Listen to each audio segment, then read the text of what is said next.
Asifiwe kanisa. Bwana asifiwe kanisa. Tunamshukuru Mungu aliyetupa nafasi ya kuwepo chini ya dari hili. Ukiwa na afya njema na ukiwa na kiu na njaa ya haki ya kutamani kulishwa mbele za Bwana. Bwana Yesu asifiwe. Kama nilivyotambulishwa, ninaitwa Mwalimu Raphael Soinge, natokea Arusha, na kwa neema ya Mungu imempendeza leo tushirikiane pamoja. Bwana asifiwe sana. Bwana Yesu asifiwe. Na Mungu ametupa nafasi ya kuangalau tushirikishane mawili matatu ambayo yatatusogeza mbele katika ibada hii. Nimshukuru Mungu kwa kupata nafasi hii, na kipekee nimshukuru mchungaji kiongozi Mama Lilian pamoja na mchungaji baba yangu mzee Shole na mwinjilisti kwa kuona vema kunipa nafasi hii. Bila ridhaa yao nisingeweza kusimama mbele yenu. Bwana Yesu asifiwe sana. Bwana Yesu asifiwe. Mnanisikia vizuri? Amen.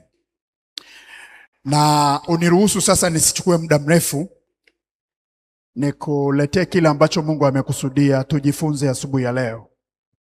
Nimefurahi sana nilivyoona mnavyochangamka mbele za Bwana na kumpenda Mungu. Nimeona roho ya upendo wa kumpenda Mungu hapa. Hebu mshangilie Yesu. Kwa kuna mabadiliko makubwa sana na tunamshukuru Mungu. Haleluya kanisa. Bwana Yesu asifiwe. Somo ambalo Mungu amenipa tujifunze lina kichwa kinasema hivi. Mimi ni mwalimu kwa nafundisha. Lina kichwa kinasema kusudi. Andika kusudi la kumzalia Mungu matunda. Hebu sema kusudi la kumzalia Mungu matunda. Hebu sema kusudi la kumzalia Mungu matunda. Bwana Yesu asifiwe. Kuzaa matunda,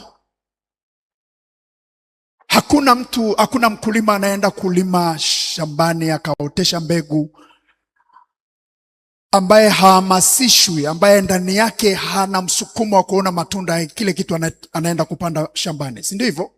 Ukienda kuotesha mahindi, kinachokusukuma kwenda kuchagua mbegu nzuri, kuangalia udongo na kuandaa kila kitu na mbolea, mara nyingi ni kwa sababu ya matunda unaotazamia. Amen. Na kwa sababu hiyo Mungu alivyomuumba mwanadamu, kusudi kubwa kabisa, alitaka mwanadamu amzalie matunda. Hebu sema Mungu anataka nimzalie matunda. Kama ambavyo wewe huwezi kuvumilia mti usiozaa matunda kwenye shamba lako, ndivyo ambavyo Mungu havumilii mtu asiyemzalia matunda. Kama wewe unavokwazwa na bua tu linalokuwa lakini haibebi, ukakata ukawapelekea ng'ombe wakala, ndivyo ambavyo Mungu hafurahiwi anavyokuona ukiishi miaka inaenda miaka inarudi, lakini hauzai matunda. Hafurahishwi na hicho kitu. Naongea na mtu hapa. Bwana Yesu asifiwe. Bwana Yesu asifiwe kanisa. Kusudi la kwanza, kwa nini Mungu anataka tumzalie Mungu matunda? Kusudi la kwanza, sababu ya kwanza kwa nini Mungu anataka tumzalie matunda. Kwa nini anataka tumzalie Mungu? Jambo la kwanza kwa nini ni hili. Kumzalia Mungu matunda kunachochea. Kumzalia Mungu matunda kunachochea kujibiwa maombi yako kwa wakati. Bwana Yesu asifiwe kanisa. Kusudi la kwanza la kumzalia Mungu matunda ni ili maombi yako yapate kujibiwa. Sikiliza nikwambie, kuna maombi Mungu hajibu kwa sababu kuna maombi ambayo Mungu hawezi kujibu mpaka umezaa matunda. Kuna aina ya maombi ambayo Mungu hajibu mpaka umezaa matunda. Anaangalia kiwango chako cha matunda ndipo ajibu. Kuna watu wengi wanaomba lakini sio kila mtu anazaa matunda. Haujasikia ninachosema? Sikiliza nikwambie. Bwana Yesu asifiwe. Kuna maombi utafunga 3 kavu, utafunga 7 kavu, utafunga 21 kavu, lakini kama hauna matunda inawezekana usipate majibu. Haujasikia nilichosema? Nimesema Kuzaa matunda kuna chochea. Hebu sema kuna chochea kujibiwa maombi yako kwa wakati. Kuna watu ambao hawaombi sana, sikiliza, lakini wanazaa sana. Kama anazaa sana, unashangaa anajibiwa haraka kuliko mimi ninayeomba mara nyingi. Unasema mbona huyu anaomba kidogo, lakini mimi naomba sana. Yeye anajibiwa mapema, mimi najibiwa kwa kuchelewa. Nini sababu? Wakati mwingine ni kwa sababu matunda hauna. Mungu akiangalia haoni tunda, na kuna majibu ambayo yanasukumwa na kule kuzaliwa kwa matunda. Haleluya kanisa, haleluya kanisa. Bwana Yesu asifiwe. Kitabu kile cha Yohana 15 Yohana 15 mstari wa 16 na 17. Yohana 15 mstari wa 16 na 17. Naongea na kanisa hapa, naongea na watu hapa. Naeleweka? Wewe unayesinzia unanisikia? Guse mwenzako, maana kuna mtu anapiga usingizi hapa.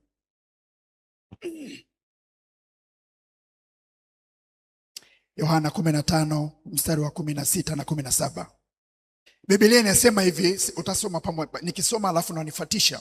Si ninyi mlionichagua mimi. Sema pamoja na mimi. Si ninyi mlionichagua mimi, bali ni mimi niliyewachagua ninyi, nami nikawaweka mwende mkazae nini? Mwende mkazae nini? Mkafanye nini? Haleluya. Anasema sio ninyi mlionichagua, bali ni mimi.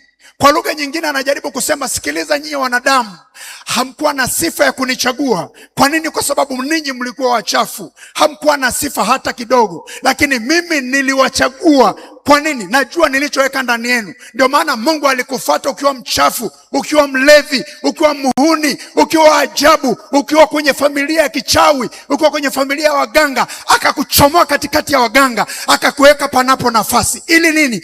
Ukamzalie Mungu matunda. Maana yake ni kwamba najaribu kukwambia, haukuwa na sifa ya kunichagua kwa kuwa ulikuwa mchafu, ila mimi nionaye kitu cha thamani nilichoweka ndani yako nilikuchagua. Ndio maana sikuangalia sura, sikuangalia umri, sikuangalia kabila, sikuangalia kiwango cha elimu yako, sikuangalia chochote. Niliangalia nilichoweka ndani yako, nikakuita, nikakuweka panapo nafasi. Mshangilie Yesu kwa makofi.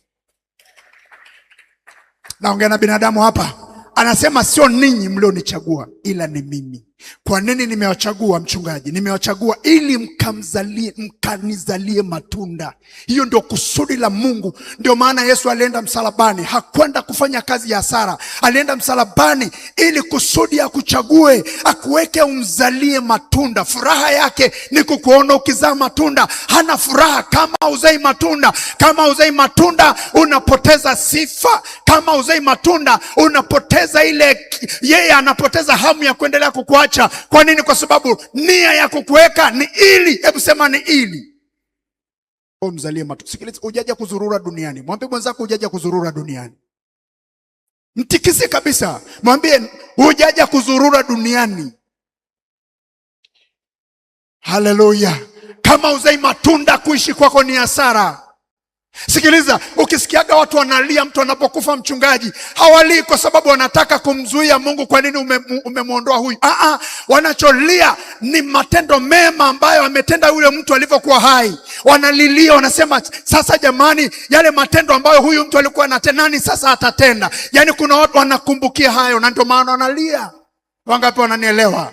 Sikiliza nikwambie, lazima uhakikishe unaishi duniani. Manake you have to live a legacy. Lazima uishi duniani, uache impact, uache legacy, uache kumbukumbu kwamba ukiondoka duniani dunia ikumisi. Dunia isema aliwahi kuishi kiumbe cha namna hii, aliwahi kuishi mtu wa namna hii. Dunia ijue ulizaliwa wewe mwanamke, ulizaliwa wewe mwanaume. Wajue ya kwamba alizaliwa mtoto anaitwa kwa jina lako, ya kwamba iko siku mama alienda leba akazaa mtoto namna hiyo. Umeleta mabadiliko duniani.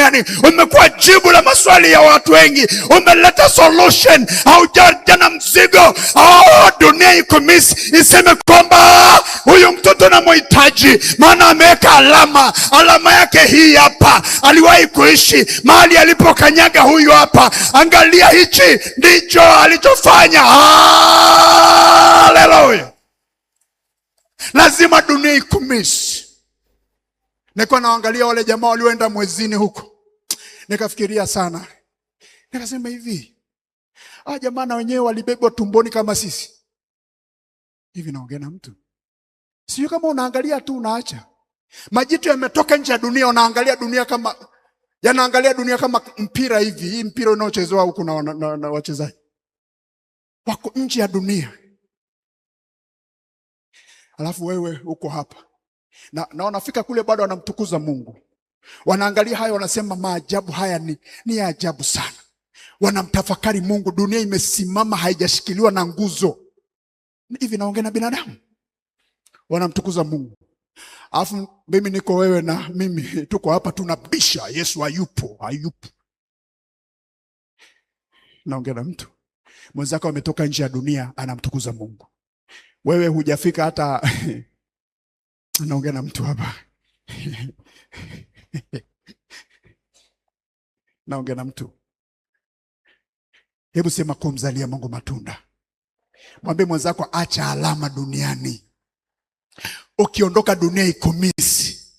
Waseme walikuwepo mama mmoja alikuwa na hekima, akiongea kanisani mjadala unaisha. Kwa nini? Kwa sababu hekima yake anamaliza mjadala. Ana hekima ya ajabu, akifungua kinywa chake kila kitu kinaisha. Akiongea yule baba story yote inaisha, maana hekima ya Mungu iko juu yake. Hapo mtu wa namna hiyo ambaye akiondoka kanisa lilie kwa sababu ameondoka mtu wa maana. Haleluya. Usiondoke kama vile haujakuwepo. Unajua kuna mtu hata akifa ni kama vile basi tu.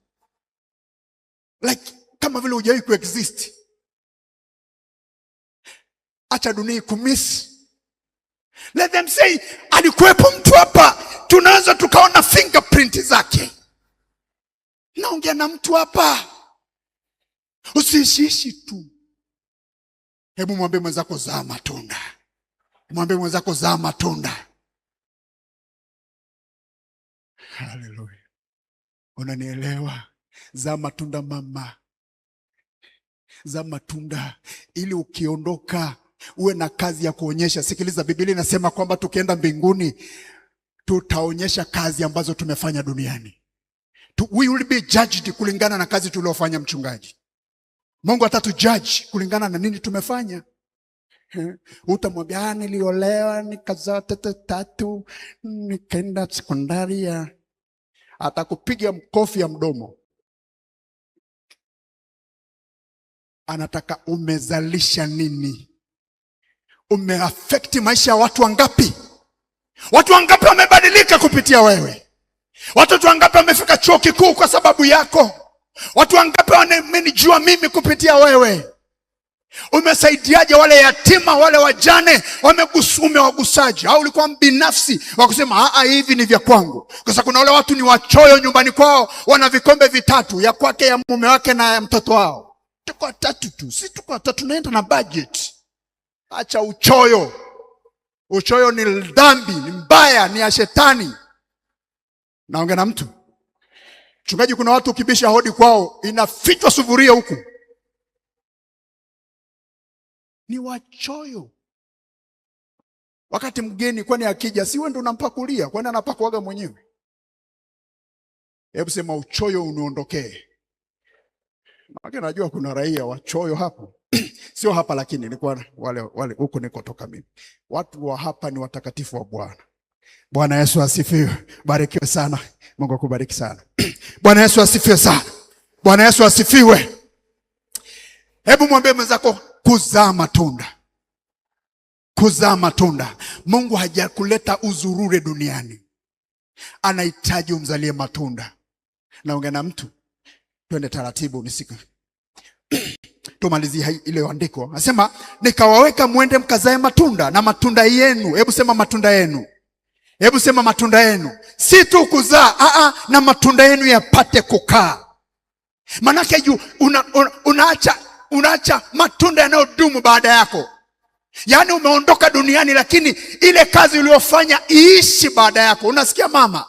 Yaani miaka 50 baadaye wajukuu zako vitukuu wakumbushwe kwamba unaona ile pale alifanyaga bibi yako, alifanyaga yule bibi aliyemzaa bibi yako, unaona ile kitu, ile alama aliyowekaga. Yaani umeondoka zamani, lakini matendo uliyotenda yamebaki. Umesikia mwinjilisti? Bwana Yesu asifiwe sana. Bwana Yesu asifiwe kanisa. Anasema matunda yenu yapate kufanyaje? Kukaa. Hakuna mwanamke anafurahia kubeba mimba tu, lakini anabeba mimba, anazaa watoto wanakufa. Anazaa watoto wanakufa. Mwisho wa siku anakata tamaa, anasema sina haja tena ya kuzaa. Kwa nini? Kama unazaa wanakufa, maana yake ni nini? Hivi naongea na mtu. Kwa Mungu anafurahishwa na matunda yanayodumu. Hebu sema matunda yanayodumu. Hebu sema matunda yanayodumu. Kwa hakikisha unazaa matunda ambayo yanaishi baada ya wewe. Haleluya. Haleluya. Anasema ili kwamba, hebu sema ili kwamba. Hebu sema ili kwamba lolote muombalo Baba kwa jina langu afanyeje? Afanyeje? Afanyeje? Naongea na mtu. Anasema ili kwamba lolote muombalo Baba kwa jina langu awapeni. Hebu sema awapeni. Hebu sema awapeni. Kwa hiyo umeona matunda yanachochea kujibiwa maombi ya mtu. Maana yake ni kwamba ukizaa matunda sema ehe, na yale matunda yakikaa sema ehe, ndipo mtakapomwomba Baba lolote. Hebu sema lolote. Lolote ni pamoja na hilo hitaji ulilonalo wewe. Lolote mumwombalo Baba awapeni kwa jina langu. Hebu mshangilie Yesu kwa makofi mengi. Maana yake ni kwamba ukishazaa matunda, Mungu anapata confidence ya kukujibu hicho unachokihitaji. Unakuwa na ujasiri kumwambia Mungu nipe basi, kwa sababu nimezaa matunda. Wakati mwingine hata hujaomba Mungu anatenda. Why? Kwa sababu matunda uliozaa yanapiga kelele kwamba huyu anastahili kutendewa. Kwa nini? Kwa sababu matunda aliyotenda. Kwa nini? Kwa sababu kuna watoto huyu amewasomesha, kuna wamama amewalisha chakula, kuna yatima amewasaidia hichi. Oh Mungu, sikiliza, unavyowasaidia yatima hujui tu. Unapopeleka chakula kwa wale wajane, wanapokula wanamwambia Mungu mbariki huyu, maana leo ametufanya na sisi tule, ametufanya na sisi leo tumepata kicheko. Kwenye sikukuu hii tulikuwa hatuna chochote, lakini kwa sababu yake sasa na sisi tunatabasamu, tunafurahi kama watu wengine. Hujui maombi ya yatima, hujui maombi ya wajane. Haleluya, haleluya, haleluya kanisa. Biblia inasema mjane mume wake ni Mungu, si unafahamu? Na anasema yatima baba yake ni nani? Unapomtendea umemtendea Mungu. Mungu hawezi kunyamaza. Wangapi wananielewa nachongea? Wangapi hebu mshangilie Yesu kama unamuelewa mwalimu. Hebu sema mzalie Mungu matunda. Ukimzalia Mungu matunda anajibu maombi yako hata kabla hujaomba. Kuna mengine Mungu anakupa hata hujaomba, lakini anafanya tu. Kwani kuna watu wanakuombea. Wanapomshukuru Mungu kwa ajili yako, mbingu zinaachia, unapewa ambacho hata hujakiomba. Wangapi wananielewa unachosema? Mwambie mwenzako acha uchoyo. Tikise kabisa ili aache, mwambie acha uchoyo. Haleluya. Haleluya. Haleluya kanisa. Kuzaa matunda kwa Mkristo is not an option. It is mandatory. Ni lazima. Wewe ukishakuwa Mkristo, swala la kuzaa matunda, it is not an option. It is a mandatory assignment. Ni issue lazima. As far as you are a Christian, you must bear fruits. Kwa nini? Ndio maana Yesu alienda msalabani. Ili kusudi nini? Kusudi uweze kumzalia matunda. Kama uzai matunda, unapoteza sifa ya kuendelea kuishi. Naongea na mtu hapa. Kama unataka kuishi, zaa matunda. Hebu mwambie mwenzako kama unataka kuishi, zaa matunda.